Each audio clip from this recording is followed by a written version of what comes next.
ဆောင်းနှမင်းကြီးနှင့်တကွာနှမျက်နှာကောင်းနှအပေါင်းတို့မြတ်စွာဘုရားရှင်ကိုရောမြတ်ကြီးအားအသင်တို့ကိုယ်တိုင်အမွေးနတ်တာတိုင်များစီမီရေချမ်းတို့အားကတ်လူနိုင်ရန်အကျွန်ုပ်မှ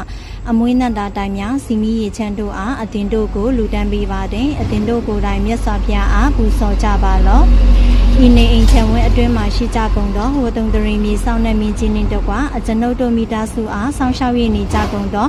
အဆောင်အရှောက်နဲ့မျက်နှာကောင်းနဲ့အပေါင်းတို့အပါဝင်ဤအိမ်ဤဝင်းဤချံအတွင်းမှာမီတင်းကဆောင်းလျှောက်ရည်နေကြကုန်သောတမာတိဝနှကောင်းနဲ့မျက်များအဆောင်လျှောက်ဒေဝတာများသူတော်စင်ပုဂ္ဂိုလ်များကိုဆောင်နဲ့များအိမ်ဆောင်နဲ့ခြံဆောင်နဲ့လမ်းဆောင်နဲ့မြို့ဆောင်နဲ့ရွာဆောင်နဲ့တောဆောင်နဲ့တောင်ဆောင်နဲ့ရုပ်ကဆိုးပုံမဆိုးအာကာသဆိုးနဂါကရုံကုံမန်အစရှိသည့်တို့နှင့်ဘဝအဆက်ဆက်တော်ဆက်ခဲ့သောမိဟောင်းဖဟောင်းဆွေဟောင်းမျိုးဟောင်းအပေါင်းတို့အား၎င်းအပပိုးမင်းခေါင်အပဘိုးဘိုးအောင်အပမင်းဖြူရှင်တို့နှင့်တောဆက်တပုံသားများအား၎င်းနှကောင်းနှမြက်နှက်ပြမ်ဟာအပေါင်းတို့အားအကျွန်ုပ်တို့မိသားစုအတိတ်ဘဝတန်တရားဆက်ဆက်မှပြုခဲ့သောကုသိုလ်ကောင်းမှုအဆူဆူတို့နှင့်ယခုမျက်မှောက်ကာလအထိပြုသမျှကုသိုလ်အဆူဆူတို့ကိုအားလုံးတို့အားအကျွန်ုပ်မှဂျေနက်ကြည်ဖြူစွာဖြင့်အမြပေးဝေပါတယ်အားလုံးကုသိုလ်တွေထက်တူထက်မြကုသိုလ်ရကြပါစေဝမ်ပန်းတတာတာတို့ခေါ်ဆိုနိုင်ပြီးတဆင့်ထက်တဆင့်မြင့်မြတ်သောနေရာများသို့ရောက်ရှိခံစားဆန်စားနိုင်ကြပါစေနှက်စည်းစိမ်များအပြည့်အဝ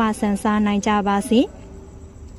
နဝတ္တစာများပေါ်ကျယ်ဝပါစေကျမ်းမာချမ်းသာလမ်းဖြာကြပါစေအကျွန်ုပ်မှမေတ္တာများပို့တာပြီးအမြတ်တမ်းများပေးဝေငှပါတယ်အသင်တို့အားမေတ္တာလည်းပေးဝေပါတယ်အကျွန်ုပ်မှလည်းအသင်တို့ဤမေတ္တာတွေကိုခံယူပါတယ်အကျွန်ုပ်တို့မိသားစုအားလုံးကိုစောင့်ရှောက်ပေးပါအကျွန်ုပ်အိမ်ထဲသို့ဝင်လာမိ